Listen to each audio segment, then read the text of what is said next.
More on the global trends in alcohol. I spoke to Gable Erenzo. His family owns Tuthilltown Spirits in New York. They make basically whiskey, vodka, and gin. And I asked him about the competition for market share with respect to alcohol. We say, that the rising tide lifts all boats a lot in the distilled spirits industry. We don't find a lot of competition between the different categories of alcohol beverages, at least on the level that we work on. We find more competition within the industry as a whole, as far as the larger distillers versus each other, and then the smaller distillers that are on the rise now, and the niche that they're carving out, and the larger producers that are paying attention to that, and trying to shift gears so that they can compete with the smaller guys. You talk about the smaller guys. I imagine it's probably not easy, because the big guys have big dollars to spend on marketing and advertising and partnerships. So if you're a small guy in the business making the vodka or the rum, and you're a bit of a boutique distiller, what's the best way to go about making sure that people know about your brand, first of all? Well, I think that what we have as small producers, as craft distillers, and this goes not just for spirits, but also for brewers and winemakers, we have that personal connection.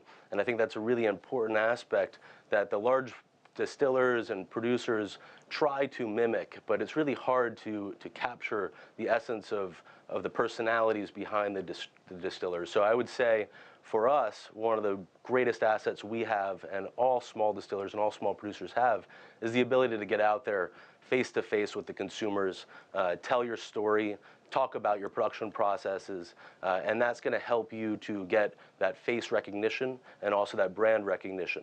It is something that eventually you outgrow. You can't be everywhere at once, and at some point you just can't be the face all the time. But it is something that really helps the small producers and gives us a little bit of an edge in competing against the larger distillers. Here's an interesting trend, I should say. Whiskey in America is booming. Exports as well. Sure is. Tell us how this happened, what's this all about, and how long might this last? We lived it 24 hours. Well, and probably that's it's actually a really amazing growth. If you look at bourbon exports even from 2009 till 2013, 2014, you have this steady growth. One of the interesting things that I've noticed, though, is that when you look at the other category, the whiskey other category versus the bourbon category, particularly in the United States, you've seen growth from literally 1 million gallons a year export up to 22 million gallons a year from 2009 until now.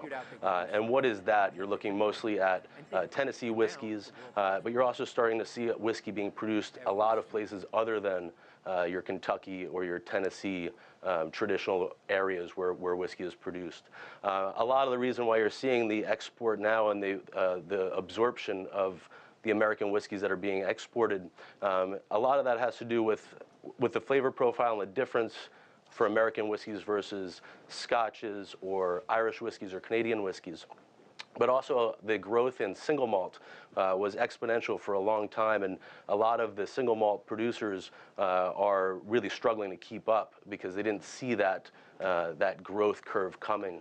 Very quickly, you talked about the rising demand, limited supplies. I understand that a lot of smaller distillers in the United States are exporting more and more whiskey. So the question is, where is this demand coming from exactly?